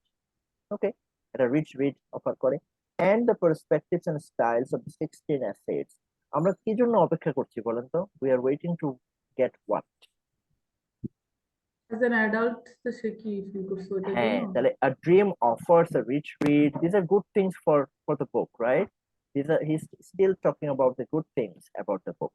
A Dream offers a rich read, varied in both the lives and texts of women portrayed and the perspectives and styles of the 16 essays, etc. Yet, এই আমাদের অপেক্ষা শেষ হয়েছে। Yet, as an adult, I have come to demand of any really great book a self. তিনি এখন কি দিচ্ছেন? আমি এখন কি চাই? As a child উনি কি চাইতেন? Avidly consumed women's biographies. কেন? Fascination with how the biographical detail of another female's life are represented and interpreted. As an adult, তার চাহিদাটা ভিন্ন হয়েছে। তিনি এখন কি চান? তিনি চান a self-consciousness about the tenuous nature of representation of reality, a critical contextualization of florid detail, and a self-awareness of the role of ideology in our life. এই জিনিসগুলা তিনি চান। কয়টা জিনিস দিয়েছে? তিনটা জিনিস। In these critical senses, এগুলোকে উনি critical sense বলেছে, যে আগেরটা critical ছিল না, এটা ছিল নন ক্রিটিক্যাল সেন্স। জাস্ট ডেসক্রিপশন পেলেই উনি খুশি। এখন তিনি ক্রিটিক্যালি ইভালুয়েট করতে শিখেছেন। এই তিনটা জিনিসে a dream is inadequate. আগে যেটা এনজয় করেছেন এখন সেটা inadequate. তো আমরা এখন এই তিনটা জিনিস আমরা মনে রাখবো, রেখে আমরা সামনে আগাবো। For the following question, consider each of the choices separately and select all that apply. তাহলে একটা, দুইটা বা তিনটা আনসার করতে পারে। এবং the author of the passage suggests that a dream falls short. Falls short. এটা প্যাসেজে কি কোন শব্দ দ্বারা বলা হয়েছে? inadequate দ্বারা বোঝানো হয়েছে last. Inadequate শব্দটা দ্বারা বলা হয়েছে। So right here we will get the answer. A dream falls short in which of the following respects? So the author gave us how many reasons? Three reasons. We will now match the three reasons with three options. Okay. It does not appear to recognize the representations of reality can be unreliable. Does that match with the options? Yes. Natural representation of reality. tenuous nature of representation of reality. Exactly. It's saying representation of reality can be unreliable. এই যে বলছে that representations of reality can be unreliable. This is just the other way of saying tenuous nature of representations of reality. Okay, so option A is good to go. Option B, it seems to focus on stylistic variety at the expense of accuracy of detail. এটা কোনটা, কোন point নিয়ে কথা বলছে? ওকে, ফ্লোরিড detail নিয়ে কথা বলছে। ফ্লোরিড detail, উনি ফ্লোরিড ডিটেলে কি চেয়েছেন? A critical contextualization of florid detail. এটা ফ্লোরিড ডিটেল নিয়ে কথা বলেছে। এখন এটা কি ড্রিমে শর্ট আছে critical contextualization of florid detail, সেটা কি এটার সাথে মিলে? It seems to focus on stylistic variety. Stylistic variety সেখানে আছে, so florid detail it goes at the expense of accuracy. এরকম কিছু কি আছে? অ্যাকুরেসিটা বলা না। অ্যাকুরেসিটা বলে নাই। অ্যাকুরেসি বা ভুল তথ্য ছিল এরকম কিছু বলে নাই। এই জিনিসটা দেখেন, তার মানে বি আনসার হওয়ার সম্ভাবনা নাই, আনসার হতে পারছে না, বিকজ এটা ক্রিটিক্যাল কনটেক্সচুয়ালাইজেশনের কথা বলেছে, যে আমি কনটেক্সচুয়ালি আমি ডেসক্রাইব করতে পেরেছি কিনা। খুব সুন্দর বর্ণনা দিলাম, বাট সেটার কনটেক্সট আমি দিয়েছি কিনা। তো এক্সপেন্স অফ অ্যাকুরেসি সেটা বলে নাই, যে অ্যাকুরেসি ভুল ছিল এরকম কিন্তু বলে নাই, অ্যাকুরেসি ছিল না এটা কিন্তু বলে নাই। It offers a wealth of detail without sufficient critical examination of that detail. এটা ঠিক আছে? এটা যাচ্ছে critical contextualization without sufficient critical examination. So this is another answer. A and C are the answers. B হতে পারছে না, কারণ অ্যাকুরেসির কথা এখানে বলে নাই। অ্যাকুরেসির ঘাটতি ছিল, সঠিক তথ্য দেয়নি, এরকম কিছু আমাদের প্যাসেজে বলেনি। Okay, which of the following best describes the function of second sentence, a dream, blank, blah, blah, blah, essays, in the context of the passage as a whole? Best describes the function of the second sentence. Second sentence কোনটা?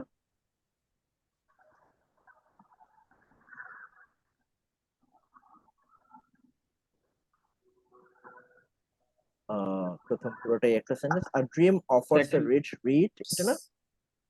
Yes, এখান যে থেকে আট্রিবিউট বলতে যাচ্ছে। Texts of the women portrait and the perspectives and styles of the 16 essays. তাহলে এই সেন্টেন্সটার কাজ কি ছিল আসলে? প্যাসেজ আমরা পড়েছি, প্যাসেজে এই কনটেক্সটের কাজ ছিল যে কেন এনজয় করছি সেটাও বলা। হ্যাঁ ওই বইতে কি As a আছে, child, হ্যাঁ, ও কি বইয়ের ছিল পক্ষে কিছু কথা বলা। কিছু কথা বলা হয়েছে। অ্যাজ এ চাইল্ড হচ্ছে তার আগের লাইনে, with how the biographical detail of another female's life are represented and interpreted. তো পরের প্যারাটা হচ্ছে বেসিক্যালি অ্যাডাল্ট অবস্থায়। এখন তিনি এখানে কি দেখছেন যে ড্রিমের এই বৈশিষ্ট্যগুলো আছে, ড্রিমের এই ভালো বৈশিষ্ট্যগুলো আছে। এটা একটা কনসেশন, এটা এগ্রিমেন্ট যে হ্যাঁ এটা পজিটিভ সাইড। তারপরে তিনি পাঠে গেছেন যে না এটার ভালো সাইড ঠিক আছে, বাট এখন আর ভালো লাগছে না আমার, কারণ এটা এরকম সমস্যা আছে। তো এটাতে কি বলা আছে দেখেন, to give examples of how a dream presents fascinating portraits that display awareness of the tenuous nature না, of এটা বলে representation, না। tenuous nature of ছিল না। representation এখানে নাই। To elaborate on how a dream fulfills the author's childhood criteria,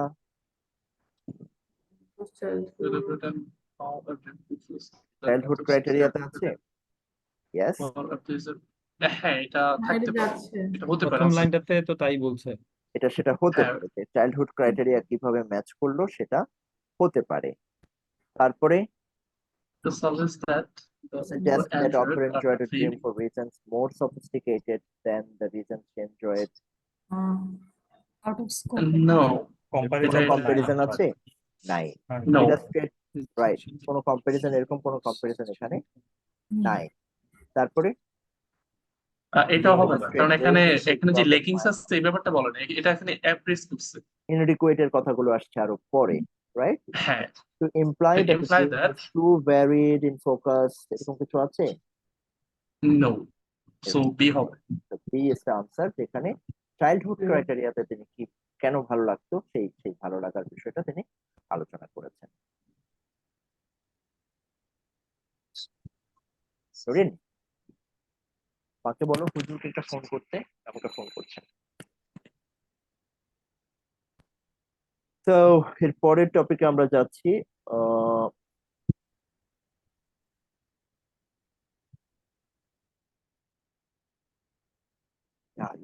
Let's pick up a big one. আজকে আমরা মাঝারিতেই থাকি, বিকে বরং পরে যাব, সেটা ভালো। So this one, Tocqueville something Tocqueville, I guess উচ্চারণ কি হবে আসলে, Tocqueville apparently was wrong। তো বলে দিল, প্রথমে শুরু করলো Tocqueville was wrong. Jacksonian America was not a fluid egalitarian society where individual wealth and property were ephemeral conditions. Ephemeral মানে কি? মেরলমান ক্ষণস্থায়ী। ক্ষণস্থায়ী এই ধরনের কিছু বোঝাচ্ছে। ক্ষণস্থায়ী, মানে এটা ক্ষণস্থায়ী, এটা এরকম না। তো বলছে Tocqueville apparently was wrong, তার বক্তব্যটা ভুল ছিল। তার বক্তব্য যা ছিল সেটা হচ্ছে Jacksonian America was not a fluid egalitarian society where individual wealth and property were ephemeral conditions. তাহলে এখানে বেসিক্যালি বলা হচ্ছে individual wealth was not ephemeral, right? That means permanent হবে, So this was transitory. okay. So এটা দিয়ে শুরু হলো। At least so argues E. Passon, অন্তত এইভাবে আর্গুমেন্ট করেছেন কে? ই প্যাসন। প্যাসন নামে তিনি আর্গুমেন্ট করেছেন in his iconoclastic study. Look at the word iconoclastic, মানে কি? কোনো ধারণাকে যে ভেঙে দেই বা এই ধরনের কিছু মন্তব্যকে যারা ভাঙতে পারে। ইয়েস, তাহলে সবাই এক ধরনের চিন্তা করতেন তখনকার যে ধারণা iconoclastic স্টাডি, প্যাসনের যখন এই স্টাডিটা অর্থটা করেছেন ধরা সেটার বিপরীতে সময় যাওয়া আর কি। জেনারেল যে আইডিয়া ছিল সেই জেনারেল হ্যাঁ। আইডিয়া ধারণার বিপরীতে তিনি গেছেন, বিপরীতে তাই তো? যাওয়া। ওই জেনারেল আইডিয়াটাকে তিনি সমর্থন না করে তিনি তার বিপরীতে কিছু বলেছেন। His iconoclastic study of the very rich of the United States between 1825 and 1850. তাহলে আমরা এখানে পেলাম যে 1825 থেকে 1850 জ্যাকসনিয়ান আমেরিকা, সেটা was not a fluid egalitarian society, যেখানে individual wealth and property were ephemeral. Rather, সেটা ছিল ইন্ডিভিজুয়াল ওয়েলথ এর টাইম, ইন্ডিভিজুয়াল ওয়েলথটা গুরুত্বপূর্ণ ছিল, ইট ওয়াজ নট ট্রানজিটরি। এবং এই আলোচনাটা করেছেন ই প্যাসন, আর তার বিপরীতে এটাকে এফিমেরাল মনে করতেন হয়তো টকভেল। ওকে, প্যাসন ডাজ প্রেজেন্ট, প্যাসন তার এক্সাম্পল দিচ্ছেন, কি দিচ্ছেন? Fashion does present a quantity of examples, together with some refreshingly intelligible statistics, to establish the existence of an inordinately wealthy class. মারাত্মক একেবারে সুপার ওয়েলদি ক্লাস নিয়ে তিনি কি করেছেন, কোয়ান্টিটি অফ এক্সাম্পলস দিয়েছেন। এখানে ডাজ প্রেজেন্ট, এটা এটা দিয়ে আসলে কাকে গুরুত্ব দিয়েছে?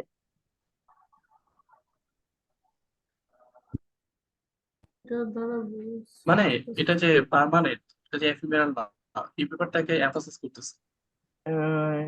না না, না, প্যাশনের স্টাডিটা আমার কেমন কাছে ছিল, স্টাডিটা নিয়ে কেন তিনি এভাবে ডাজ প্রেজেন্ট কেন? যদিও মানে কিছু এক্সাম্পল দিছে, কিন্তু মনে হয় এটা পরে এসে ইয়া করতে পারে, এখানে একটা গ্যাপ থাকবে, হ্যাঁ গ্যাপ এক্স্যাক্টলি থাকবে। এক্স্যাক্টলি এখানে পরবর্তীতে তার তার স্টাডি নিয়ে এখানে কথা হচ্ছে, ইন্টেলিজিবল বিপক্ষে কিছু থাকবে। আছে। হ্যাঁ, তিনি স্ট্যাটিস্টিক্স ব্যবহার করেছেন, কোয়ান্টিটি অফ এক্সাম্পলস দিয়েছেন, কিন্তু তার এই স্টাডির কোনো একটা জিনিস নিয়ে পরবর্তীতে একটা দ্বিমত আসতে পারে। Yes, nice, very good idea.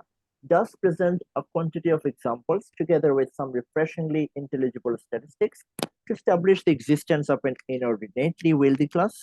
Though active in commerce or the professions, most of the wealthy class were not self-made but had inherited family fortunes. আচ্ছা, তারা মোস্ট অফ দ্য ওয়েলদি কি বলছে, তারা কমার্সে ছিল, বিজনেসে ছিল, প্রফেশনাল ছিল, বাট তাদের বেশিরভাগ তারা আসলে সেলফ মেড ছিল না, তারা ইনহেরিট করেছে, ফ্রম ইনহেরিটেন্স তারা পেয়েছে। অর্থাৎ এই যে এফিমেরাল না, সেটা বোঝানোর জন্য এটা একটা এক্সাম্পল না? জি ইনহেরিটেন্স মানে কি, তার বাবার ছিল, তার বাবার ছিল, দাদার ছিল, তার মানে এটা অনেক দিন ধরে চলছে ওয়েলদি ক্লাস, তার মানে এটা এফিমেরাল না, সেটা বোঝাচ্ছে। In no sense Mercurial, these great fortunes survived তার মার্কারিয়াল কেন, মার্কারিয়াল মানে কি? আনপ্রেডিক্টেবল। ইনহেরিটেড, হ্যাঁ, আনপ্রেডিক্টেবল এখানে কোন অর্থে সেটা আমরা ইনহেরিটেড ফ্যামিলি ফরচুন আমরা পেলাম। তার আগে আমরা পেলাম অ্যাক্টিভ ইন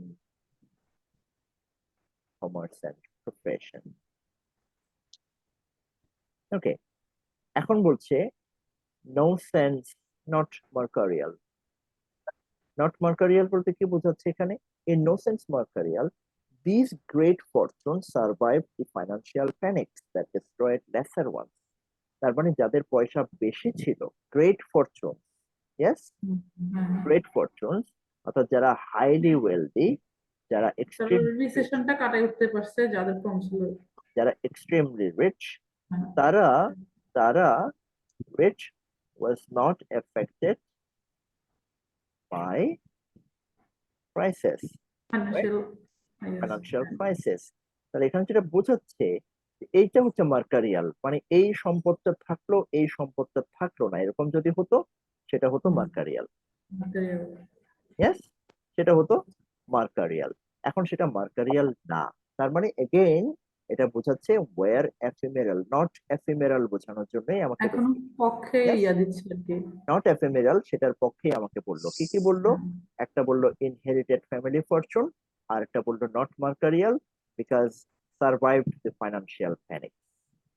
ইয়েস, whereas যেটা destroyed lesser ones, অর্থাৎ এক্সট্রিম রিচ যে গ্রুপটা তারা কিন্তু সার্ভাইভ করতে পারে, তারা কন্টিনিউ করতে পারে, they are not ephemeral. Again, these great fortunes survived. Indeed, in several such cities, the wealthiest 1% constantly increased its share until by 1850 it owned half of the community's wealth. তাহলে বলছে top 1%, the wealthiest 1% কি বলছে, increased their share, তার মানে তারা কি growth continue হয়েছে নাকি বলেন? তাদের গ্রোথটা আরো কন্টিনিউ হয়েছে। কন্টিনিউ হতে হতে তারা কি করেছে, half of the community's wealth, এটা একটা প্রোগ্রেস দেখাচ্ছে না, increased its share until by 1850 it owned half of the community's wealth. এটা দ্বারা কি বোঝালো, যে আগে half of the community's wealth ছিল না, এটা আস্তে আস্তে ইনক্রিজ হতে হতে তাদের ওয়েলথিয়েস্ট 1% এর কনস্ট্যান্টলি ইনক্রিজ করতে করতে তারা এ হাফ অফ দি কমিউনিটিস ওয়েলথে আসছে, দে কনস্ট্যান্টলি ইনক্রিজ দেয়ার শেয়ার। তার মানে তারা এফিমেরাল তো নাই, তারা বরং এগুলো হচ্ছে সবগুলো কার, ফ্যাশনের স্টাডি থেকে বিভিন্ন ধরনের ইন্টেলিজিবল স্ট্যাটিস্টিক্স। ইয়েস, অর্থাৎ বোঝা যায় এমন যুক্তি দিয়ে প্রচার করা যায় এমন স্ট্যাটিস্টিক্স। এটা একটা এক্সাম্পল দিলেন, এটা একটা এক্সাম্পল দিলেন, এভাবে করে তিনি এস্টাবলিশ করেছেন। নাও এখন এসে অলদো এসেছে, তার মানে এখন ওই ওই কোনটা আসছে এখন অলদো দিয়ে? আসলে এফিমেরালের বিপরীতটা হবে আর কি। কিছু একটা True. হবে, এখন সেটা হ্যাঁ এফিমেরালের বিপরীত হতেই হবে এমন না। Although this observations are true, although দিয়ে তিনি বলছেন অবজারভেশনস আর ট্রু, তাহলে তিনি কি এফিমেরালের বিপরীতে যাচ্ছেন? না, যাচ্ছেন না। এফিমেরালের বিপরীতে তিনি যাচ্ছেন না।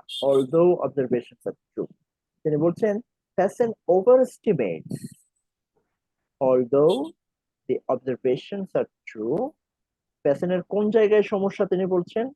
person overestimates their importance by concluding from them that the undoubted progress toward inequality in the late 18th century continued in the Jacksonian period, and that the United States was a class-ridden plutocratic society even before industrialization. অর্থাৎ তার আপত্তিটা কোথায়? আপত্তিটা হচ্ছে তার conclusion. overestimates their importance in the conclusion. বুঝা গেল? ঠিক আছে, কতটা ক্লিয়ার? তার অবজারভেশন নিয়ে কোনো সমস্যা নেই।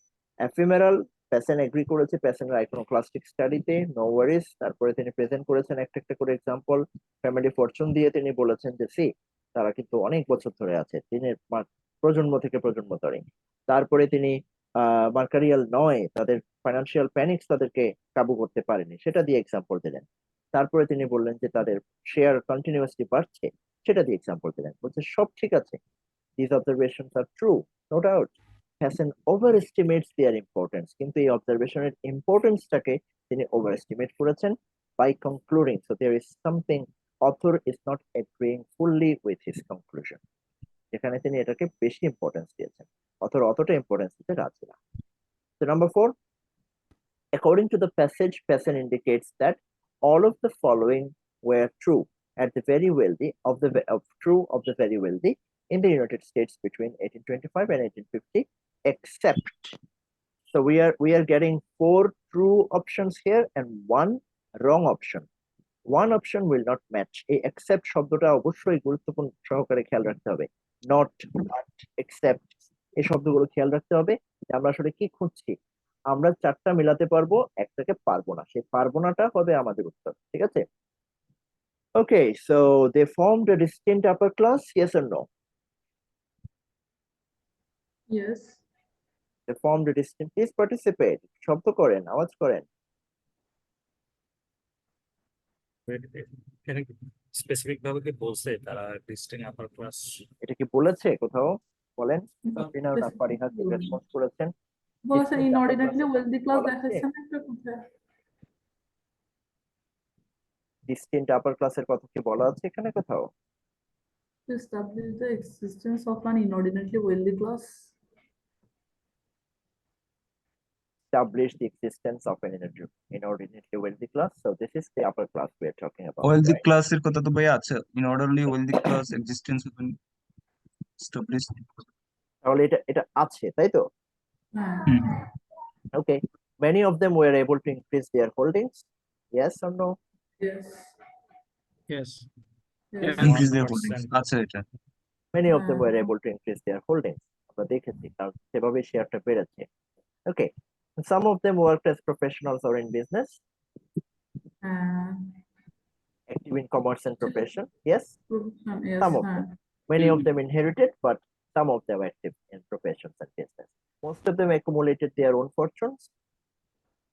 yes, No.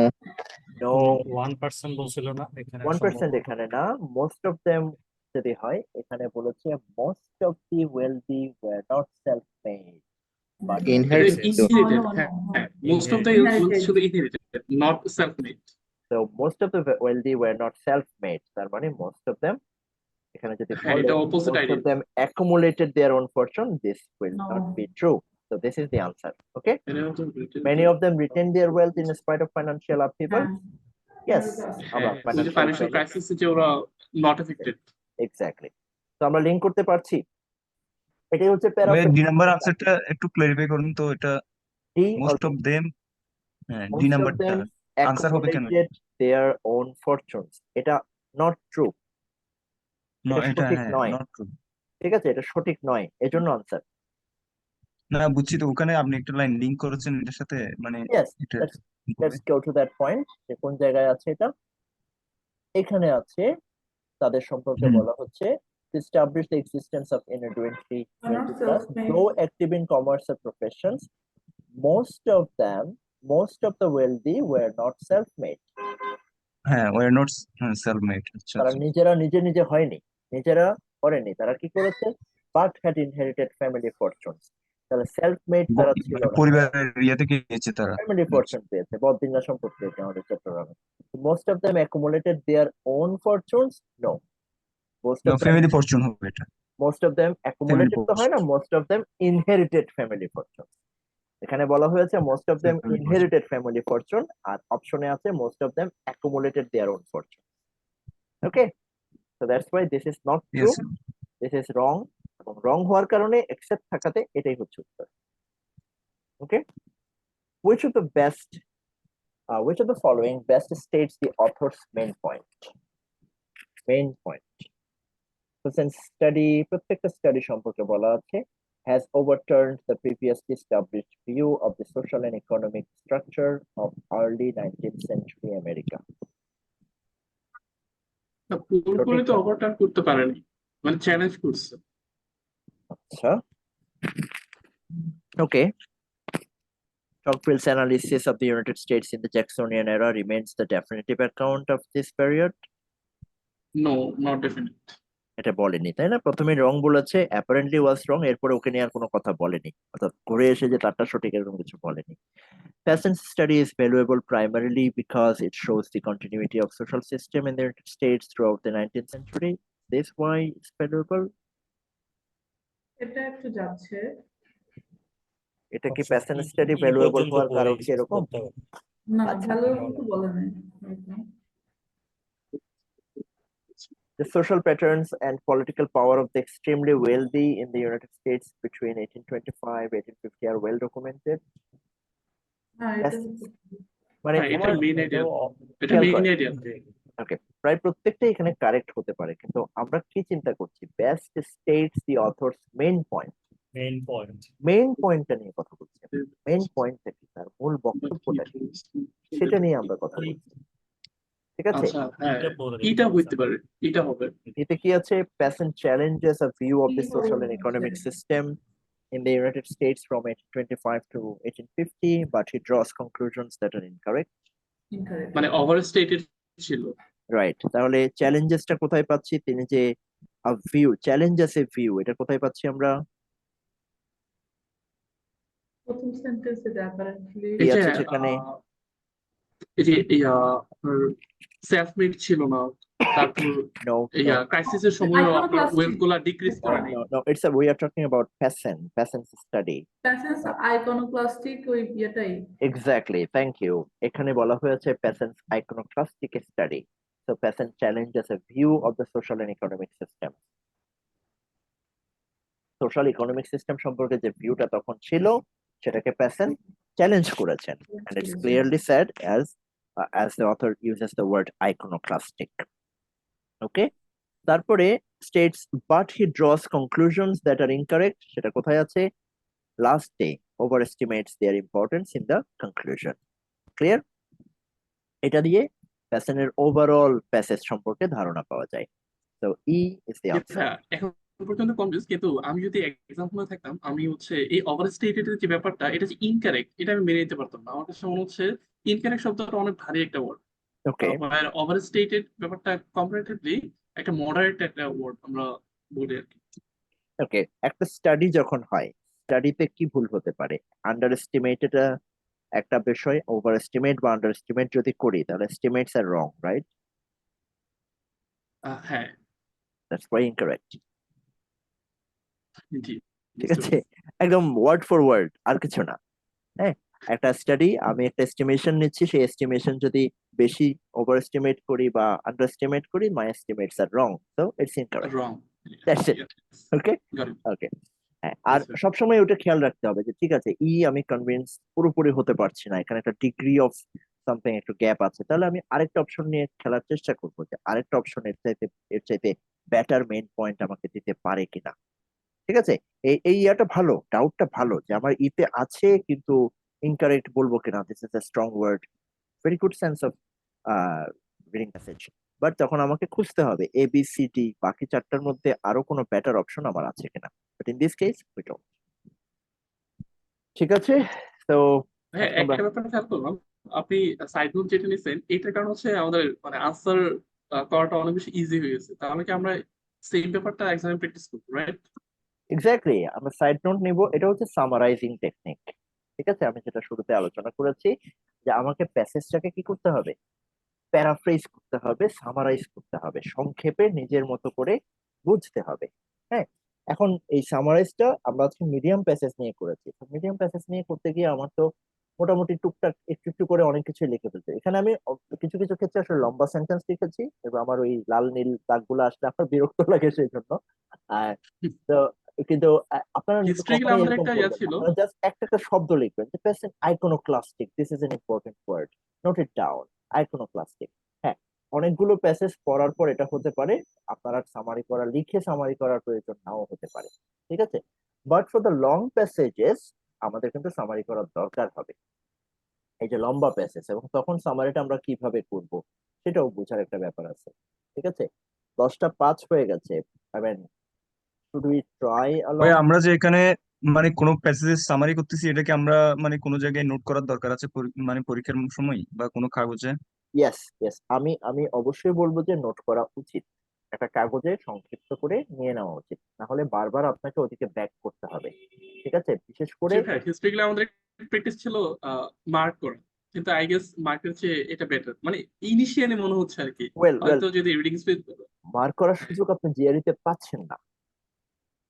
মানে আন্ডারলাইন করা যাবে না না প্যাসেজে এই না, ধরনের কিছু? প্যাসেজে আপনাকে তো প্রিন্টেড কপি দিচ্ছে না, আপনাকে শেড দিচ্ছে না, কিছু দিচ্ছে না, আপনাকে জিআরই তে মার্ক স্ক্রিন। করার সুযোগ দিচ্ছে না।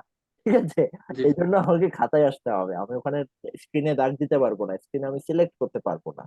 হ্যাঁ, জিআরইর যে টেস্ট স্ক্রিন সেখানে আপনি সিলেক্ট করতে পারবেন না, দ্যাটস ওয়াই আপনাকে খাতায় আসতে হবে, শব্দগুলো লিখতে হবে, এবং শব্দগুলো সবসময় আপনি যে কি বলা যায় ফরম্যাট যেটা, হ্যাঁ, আমি এখানে লং প্যাসেজে গেলে আরো কিছুটা ক্লিয়ার হতো। আমরা কি একটা লং প্যাসেজ ট্রাই করবো? It will take at least more than 15 minutes. আপনার কি হ্যাঁ, এটা নেক্সট ক্লাসে করি কাইন্ডলি। নেক্সট? হ্যাঁ, পরবর্তী ক্লাসে ভাই, আমার আজকে এন্ড একটু থেকে একটা। আচ্ছা, ঠিক আছে, ঠিক আছে, নেক্সট ক্লাসটা তাহলে আমরা লং প্যাসেজের উপর দিব, জাস্ট দুইটা প্যাসেজ আমরা আলোচনা করব ডিটেলস, এবং লং প্যাসেজ থেকে আমরা কিভাবে কি নিতে পারি সেটা আমরা ভালোভাবে দেখব। আর আরেকটা ক্লাস আমরা করব যেটাতে আমরা স্মল প্যাসেজে যাব, যেটা হলো ক্রিটিক্যাল রিজনিং এর প্যাসেজে তখন যাব। ঠিক আছে, ওকে। এই লং প্যাসেজের বেলায় যেমন এখানে আমরা কি করছি, আইডিয়া গুলা মোটামুটি কি বলা যায়, ইন্ডিভিজুয়াল ওয়ার্ল্ড নট ট্রানজিটরি, এটা হচ্ছে মূল আইডিয়া, এটা দিয়ে শুরু হয়েছে, প্যাসেন্টকে তিনি আইকনোক্লাস্টিক বলেছেন। এখন দেখেন এখানে কিভাবে আমার স্কিলটা যে ডেভেলপ হচ্ছে সেটা আমি কিভাবে বুঝবো, প্রথম প্রথম আপনি সামারি করতে গিয়ে হয়তো আপনার মনে হতে পারে যে প্রত্যেকটা লাইনে আপনার কাছে ইম্পর্টেন্ট মনে হতে পারে, যে এটাও লিখি ওটাও লিখি এটাও লিখি। হ্যাঁ, এবং সংক্ষেপে কিভাবে লিখতে হবে সেটা হয়তো আপনার হাতে আসতে একটু সময় লাগতে পারে। এটা হচ্ছে প্র্যাকটিসের ব্যাপার, যে আমি আস্তে আস্তে প্র্যাকটিস করে সংক্ষিপ্ত মূল কথাটা আমি ধরতে পারছি কিনা। তারপরে আসছে এই যে গুরুত্বপূর্ণ শব্দগুলা চিনতে পারা, যেমন আমি এখানে যখন মার্ক করলাম অ্যাপারেন্টলি ওয়াজ রং, একটা গুরুত্বপূর্ণ ওয়ার্ড, আমার কাছে মনে হলো যে এফিমেরাল একটা গুরুত্বপূর্ণ ওয়ার্ড, আইকনক্লাস্টিক একটা গুরুত্বপূর্ণ ওয়ার্ড, আপনারা বুঝতে পারবেন। আর সবসময় নেগেটিভ যে ভার্ব গুলো থাকে, নেগেটিভ যে অ্যাডভার্ব গুলো থাকে, ইয়েট, ডিসপাইট, অলদো, এই অলদো একটা গুরুত্বপূর্ণ ওয়ার্ড, এবং আমি বুঝতে পারছি যে হ্যাঁ আমি খুঁজছি এখানে ডাজ একটা গুরুত্বপূর্ণ ওয়ার্ড, আমার কাছে মনে হচ্ছে this is a signalling word, আমি যেটা লিখেছি যে ইম্পর্টেন্ট ওয়ার্ডস আর সিগন্যালিং ওয়ার্ডস, এটা একটা সিগন্যালিং ওয়ার্ড যে does present a quantity of example, so author is agreeing with his study to some extent, and then he has something to say against the study, সেটা স্টাডির যে কাজে হোক না কেন। তো দেখা যাচ্ছে স্টাডির প্রসেস নিয়ে ওনার এগ্রিমেন্ট আছে, intelligible statistics. So the next few lines are about intelligible statistics, 1 2 3, 3-4টা কথা সেখানে ব্যাখ্যা করেছে, এবং প্রত্যেকটার সাথে আমরা যে লিঙ্ক করলাম যে এফিমেরাল নয়, প্যাসেন্ট বলছে এফিমেরাল নয়, দিস আর পার্মানেন্ট, কিভাবে সে বলছে? একটা বলছে ইনহেরিটেন্স দিয়ে, ইনহেরিটেন্স তার মানে এটা পার্মানেন্ট, না হলে ইনহেরিটেন্স থাকতো না। তারপরে বলছে ডিস্ট্রয়েড হয়নি ফাইন্যান্সিয়াল প্যানিক্সে, মার্কারিয়াল নয়, সেটা দিয়ে। তারপরে বলছে তাদের মার্কেট শেয়ার ক্রমাগত বাড়ছে, সেটা দিয়ে, গ্রোথ দিয়ে। এই যে তিনটা argument, three process of argument, এখানে ডিবেট করেন কি কে? শামিম, ডিবেটার? ফাইন্যান্সে যারা আছেন কেউ এফবিডিএ তে ছিলেন? কেউ নাই? আনফরচুনেট। মিনহাজ বা শামিম কখনো ডিবেট করেছেন? না আমি ছিলাম কিন্তু খুব বেশি দিন কন্টিনিউ করিনি। আচ্ছা, তো মানে it was a big opportunity to improve in such things. হ্যাঁ, যাই হোক, সেটা চলে গেছে গেছে। এই যে তিনটা আর্গুমেন্ট, তিনটা এক্সাম্পল, প্রত্যেকটাই হচ্ছে তার এফিমেরাল কন্ডিশনস এর সাথে রিলেটেড। এই প্যাসেজে এটা হয়তো আমাদের খুব একটা কাজে লাগেনি, ইনফ্যাক্ট লাগেনি বললে ভুল হবে, আমরা তো একটা কোশ্চেন আনসার করলাম এটা দিয়ে, তাই না? একটা কোশ্চেন তো আমরা অ্যাকসেপ্টেড, যে কোশ্চেনটা সেটা আমরা আনসার করলাম। তো এটাকে কিভাবে আমি প্রত্যেকটাকে আলটিমেট ক্রিয়ার সাথে লিঙ্ক করব, এটা একটা কাজ, এটা একটা স্কিল। আমি একবার শুরুতে যে আলোচনাটা করেছি সেখানে আমি আরেকটু যাই। এখানে আমরা যেটা আলোচনা করেছি যে 50% of the questions skills here, skills. এই যে মেইন আইডিয়া বের করা, অথর্স মাইন্ডসেটটা বের করার চেষ্টা করা, স্পেসিফিক ডিটেলস গুলো ধরতে পারা, আমরা মোটামুটি সবকিছু প্র্যাকটিস করেছি আজকে। ইনফারেন্স ড্র করতে পারা। আমাদের জন্য চ্যালেঞ্জ হচ্ছে topics are diverse, this is sort of a challenge.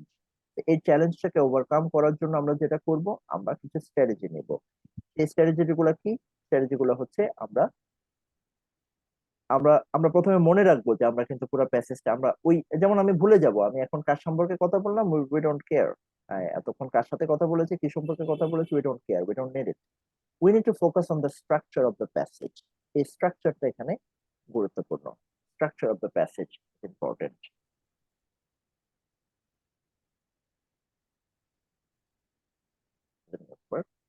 Structure of the passage, structure of the প্যাসেজে কি আছে, যেমন সেটা কি ধরনের স্ট্রাকচার হতে পারে।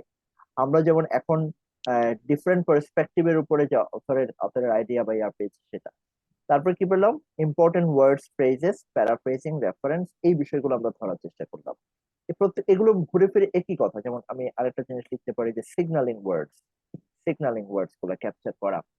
এই মূলত কাজ হচ্ছে এগুলো। এই স্কিল গুলো যদি আস্তে আস্তে ডেভেলপ হয় তাহলে আমি প্যাসেজকে সহজে করতে পারবো। হ্যাঁ, তো মোটামুটি ক্লিয়ার হলো বিষয়গুলো।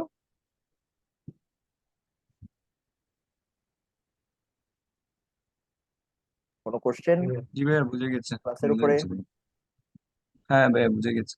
আলহামদুলিল্লাহ, প্যাসেজ বুঝতে পারাটা বিশাল একটা ফিট বলবো আমি, গ্রেট ফিট ফর আস, যে আমরা প্যাসেজ বুঝতে পেরেছি এবং কি বলা যায়, এই, ভয় পাচ্ছি না। হ্যাঁ, এখন আমরা কোত্থেকে প্র্যাকটিস করব সেটা একটু মনে করিয়ে দিই।